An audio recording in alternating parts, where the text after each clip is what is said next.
Hi, thanks for joining me. Well, I'm quite excited to review this and to share this with you.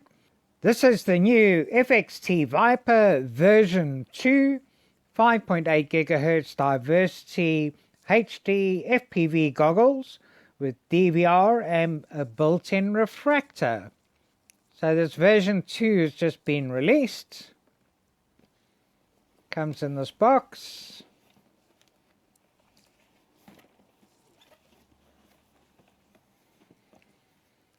And I really like the concept of these goggles because first and foremost, if you wear any reading glasses or prescription glasses, you can use your glasses with this, so you don't have to risk relying on diopters and Fresnel lenses.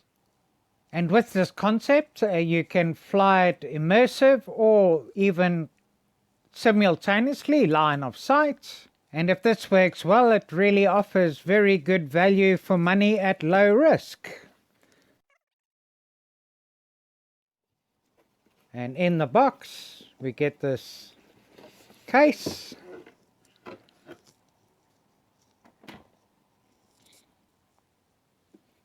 with a carry handle. Now it's not exactly a hard shell, but it's definitely not a soft shell. We open it up here.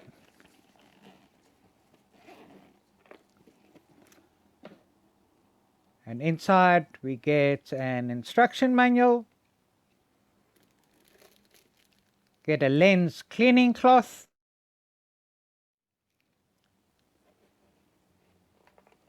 get the goggles itself,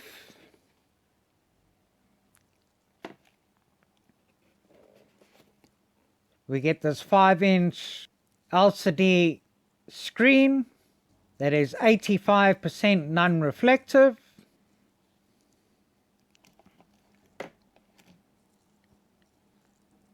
And in this little pocket over here,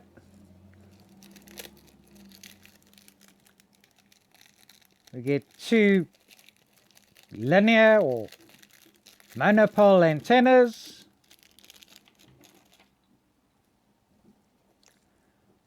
We get an AV cable,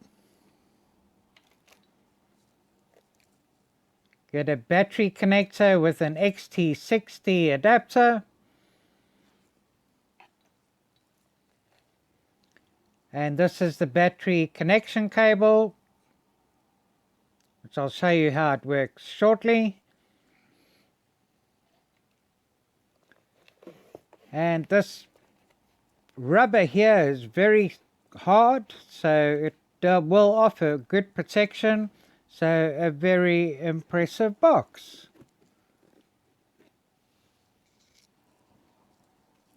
So this is a very nice ergonomic design.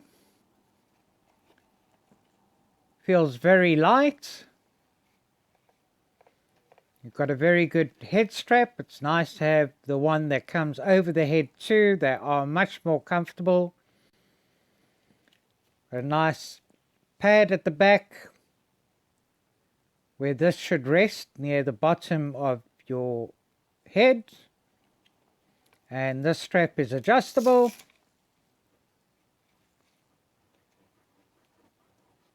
So it's important to adjust it for your own comfort. And a nice soft Velcro and feels a good quality. This isn't sponge on the outside here. This is actually a nice soft cloth material with foam on the inside. So this should also be very good for comfort.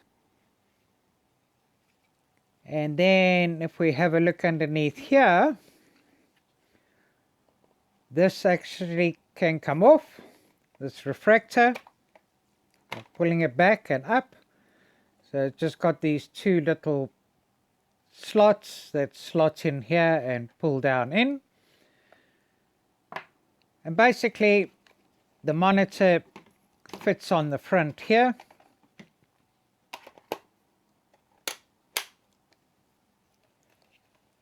And then there's a mirror in here that reflects it back onto the screen here. There's some plastic on here that we just need to take off.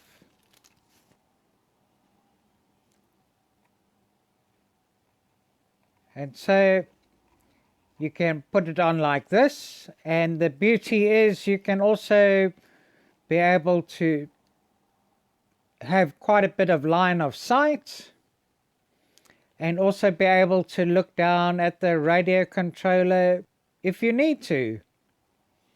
Whereas with normal box goggles, it's completely immersive, so it's not easy to do that at all. And the same with FPV goggles.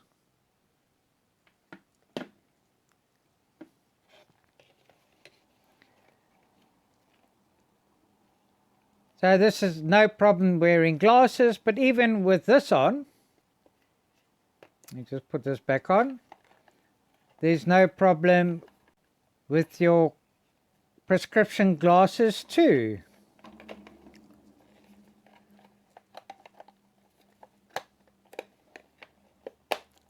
And then this just clicks nicely and back into position there. Now another thing I really like about this is that the battery gets located behind your head, so that saves weight, and also a lot of the time you've got the battery on one side which can feel a bit lopsided, so this also helps improve the comfort. And it takes all sorts of sizes. This is the battery from the eShine EV100 FPV goggles you see in front here, and this fits in comfortably and has the same battery connection for this. It plugs into there, and then this USB plugs into the bottom of the monitor over here to power up the monitor. And then we just unravel this, so just take this off quickly.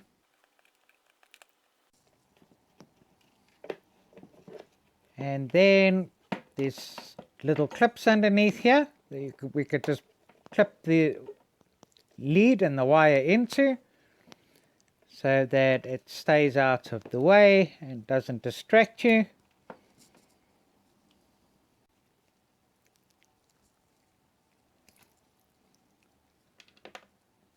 I can even use a 14.8 volts 4-cell 1300 mAh battery, because the input is anything from 7 volts right up to 28 volts. This also slots in here comfortably.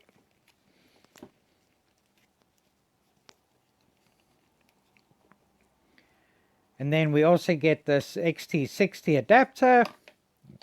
Can plug onto here and plug into here. And having the battery at the back of the head really makes a lot of sense. You know, it's a simple thing, but it does really make a big difference. So it's good if you have got LiPo batteries that you can use, so you don't have to get specialist batteries. And most sizes, provided they're fairly rectangular shape, should fit in here quite easily.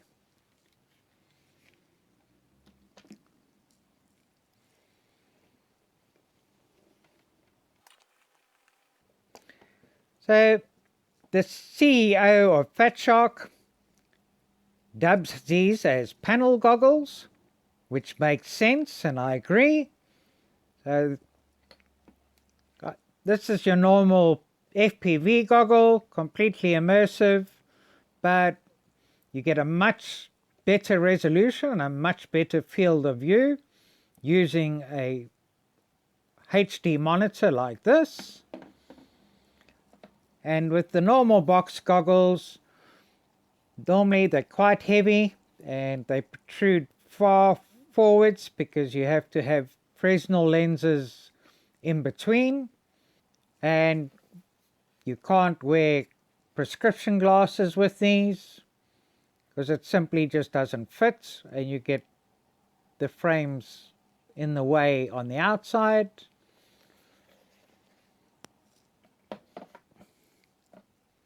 So I'm really impressed. This is a great innovation. The monitor can take 2 antennas because it has diversity. So it has 2 receivers. So I'll be trying it with the linear antennas as well, but I'll also be trying it with an omnidirectional antenna and a patch antenna to see how it works with this too.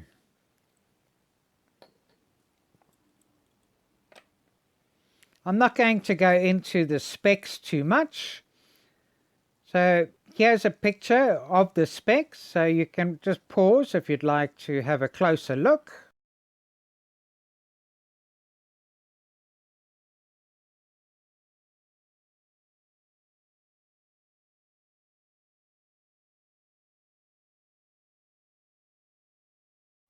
I'm going to be focusing more on the practicality and the versatile uses of this.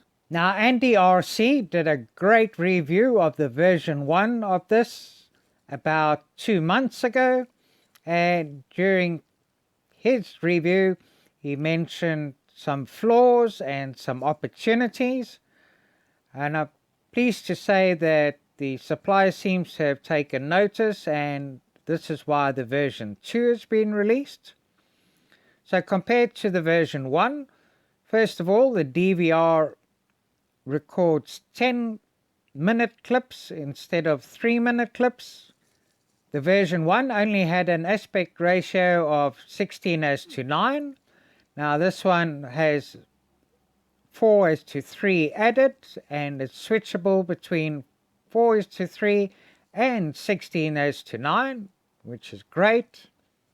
And this has a full 40 channels, whereas the version 1 had 3 replicated channels, but there are still a couple of channels that go over 5.9 gigahertz according to the table, but it may not be correct. So here's the picture of the channel table as it appears, and as you will see, it doesn't have the normal typical channels. It has a A channel, a B channel, an E channel, F channel, and R channel, race channel.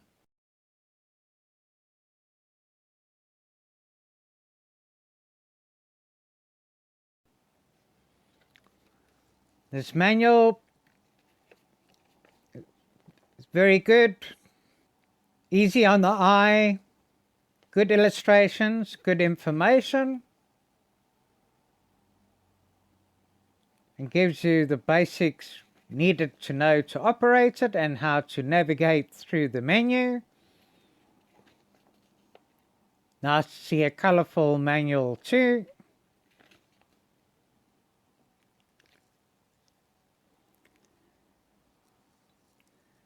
So let me just get some of this out of the way.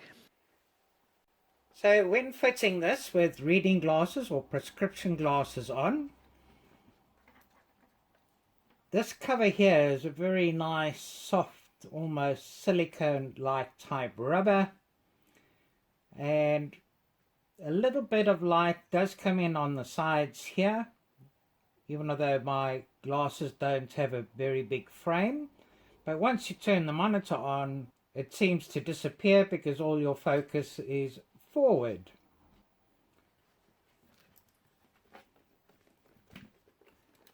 So on the monitor here, we've got a little joystick, and this is all you use to navigate around the settings. And here is a picture of the monitor features.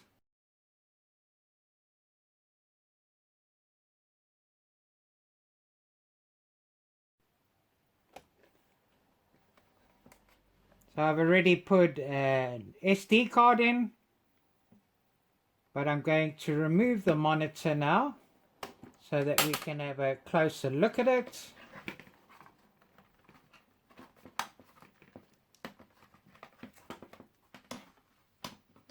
And I'm also going to remove the protective film that's on the screen here.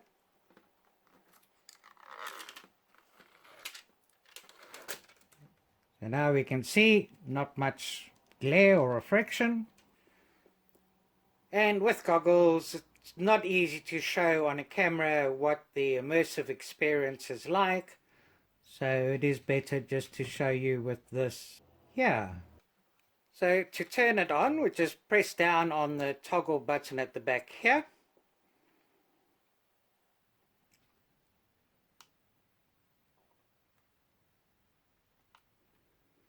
And the screen comes on. Okay, we can see a blue light here. And I'm connected already. So by just a short press on the toggle at the back, I can go into the menu. I can select search by just pulling the toggle to the right here, and it will auto search.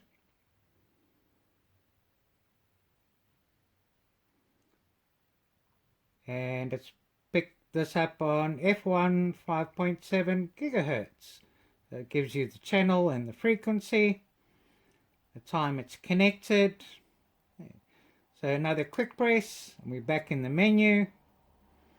I can select the ratio by pulling to the right. So this is 4:3 or 16:9. So you can see the difference. Now the camera I've got on this craft is a 4:3 camera, so I'm going to leave it as a 4:3 for now. Let's go back to the menu, and if I press down, we can navigate through the menu. So format, you can choose auto. Sorry, let's just go back out there. Responds very quickly, this. Choose auto, NTSC or PAL, but doesn't look too happy in PAL. Alright, let's just go back out there, back in here. I'm going to leave it on auto. Going to go display on, backlight, low, medium and high. Go back. Doesn't seem to make too much of a difference. Brightness, we can adjust the brightness, can adjust the contrast, can adjust the saturation, can adjust the volume. Now there's a speaker on the monitor, so I had to put the volume down on this initially. Okay, and if you don't select too quickly, it goes out of the menu. So let's just get back in. So I'll just show you. I'll pull to the right and push to the left to reduce it down there. Choose your language and reset. It's actually quite easy to navigate around. It is a little bit sensitive, but yeah, you just need to get used to it and move a bit quickly. Don't know why I've only got one light on, the one antenna, but obviously it's not working on this one at the moment, but we'll see. And then to turn off, it's just a long press on the toggle at the back and it turns off. And then to record DVR straight onto the SD card, there's a record button here. So a single press starts recording, and to stop recording, a single press to stop recording. So this can take up to a 32 gigabyte SD card. So this also has Blu-ray protection, and here's a picture on the pupillary information.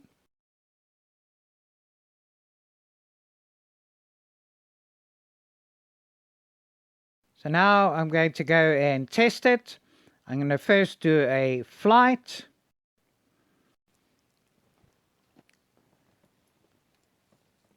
With this quadcopter, that's stable, so I can just get accustomed to it, and has a 4:3 ratio camera on it. And then I haven't taken my eShine 250 out for a while, but it's got a 16:9 ratio camera on it. and I'll see how it goes on a racer with a 16:9 ratio, and then also see how it goes with a little tiny whoop.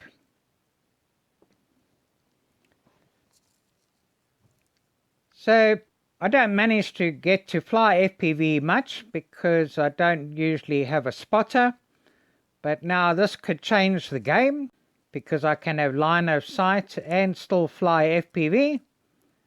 So really looking forward to seeing how this goes.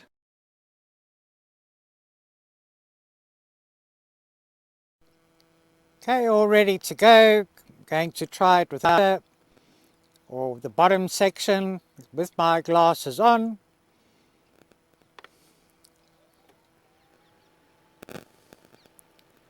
Take off.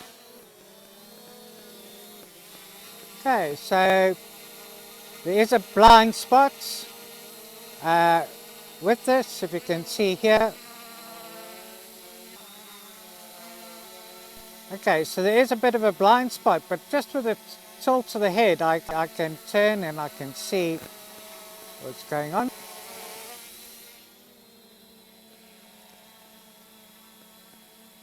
So yeah, this is quite cool, it's good. Got a nice clear picture.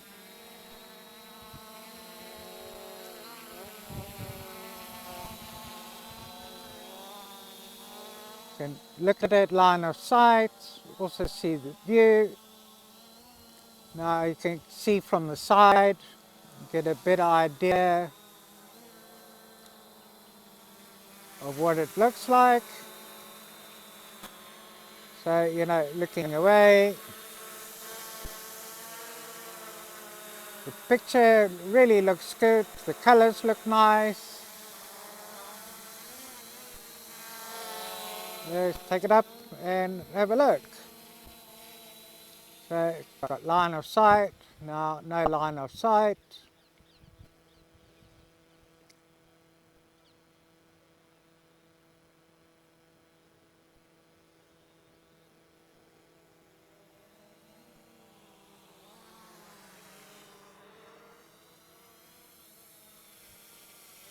Really works nicely. I really like this concept.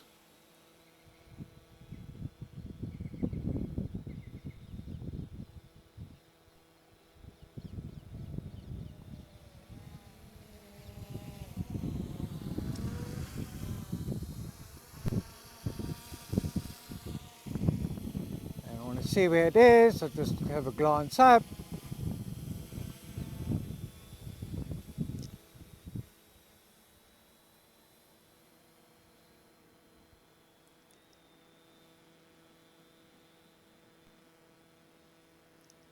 Okay, so I've got a patch antenna and an omnidirectional antenna on it. Seems to be a little bit of static, but you know, I'm not going behind any obstacles at this stage.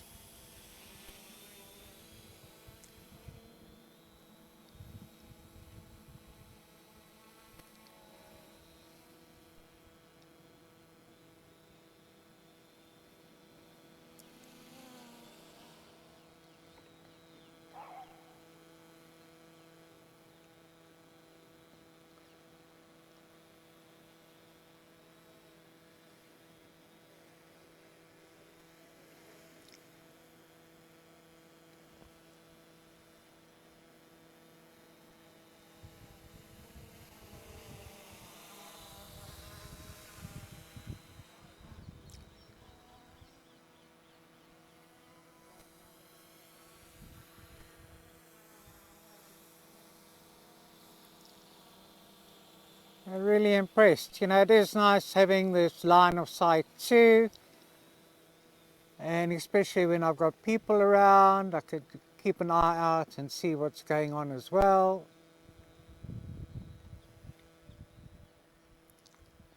Bring it back this way.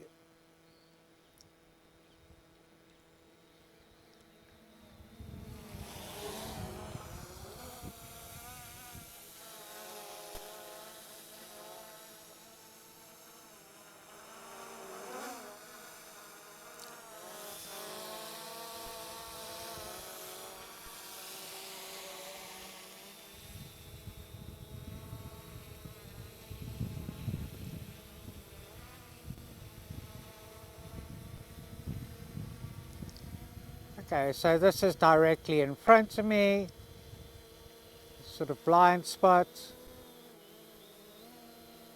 But no, if at this level I can see both.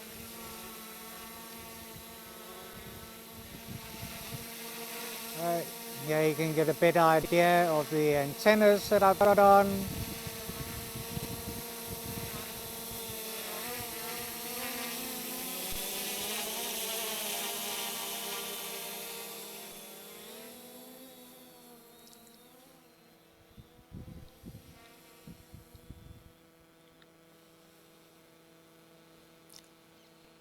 Okay, so you know, this is actually good just to sort of get an idea and get used to it and see how it's going to work. I'm going to land it and just go immersive and see what it's like.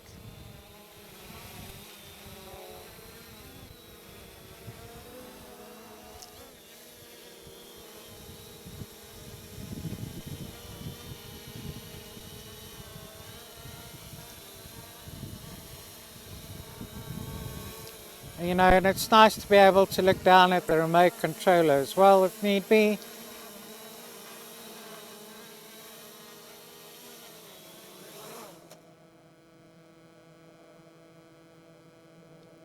Now let me just put the bottom cover on. So sorry, while I was fitting the bottom cover, my microphone disconnected, so I lost the audio I was doing in the field. So I'm just going to narrate and try and recall what we're doing. So here I'm in complete immersive mode. They're just adjusting the goggles a bit, and then bring it in closer so you can have a look at what it could possibly look like with the bottom cover on and completely immersive. But it doesn't look like you can really see too much from the video I can see on my screen at the moment, but hopefully it will come out better when it is completed. So just getting a side view now where you can see the bottom cover on the goggles too. Moving it around now and flying completely immersive. So bear in mind now we're still at a 4:3 ratio with a 4:3 camera on this quad, and also now just looking and getting a feel and a test for any latency. Didn't really notice it, but I wasn't really going at much of a speed, as you can see. Hovering for a particular reason there. Can't remember why now, sorry. But maybe just to have a look at the video and to have a better perspective. Okay, just taking it for another little maneuver around, a bit higher, see what the video is like. And yeah, I'm very happy with the video and the contrasts and the colors. Obviously not a great distance away from me, but just trying to get a better perspective of what the goggles are like. And now bringing it into land. Just checking distance. And in we come.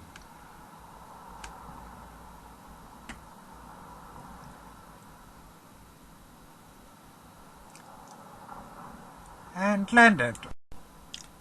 So this is a flight now.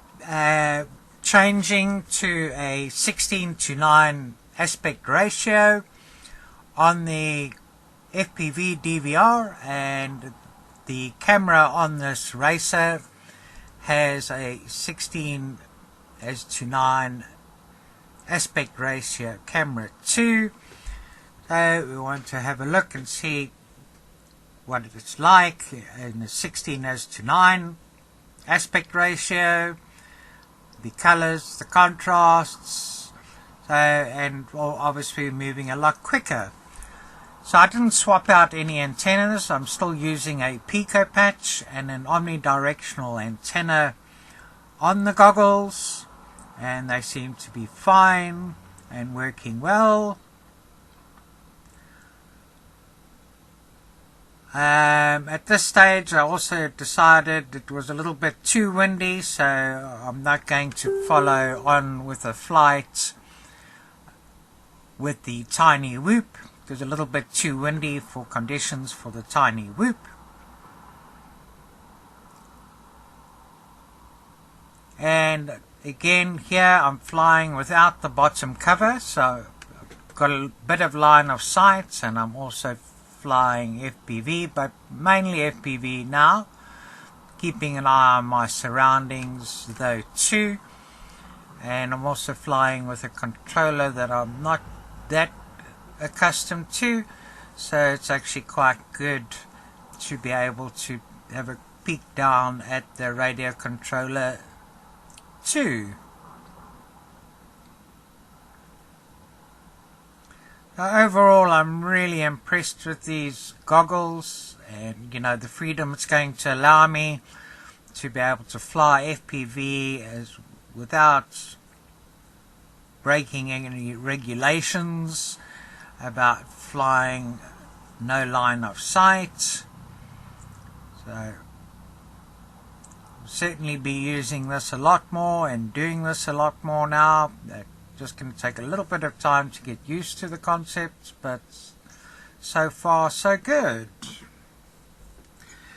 Now the version 1 can be upgraded. If any of you have got the version 1 already, you need to pay $18 because you need a bit of hardware to be able to upgrade to this version 2, and I'll put a link in the description if you want to know where and how to do this upgrade as well.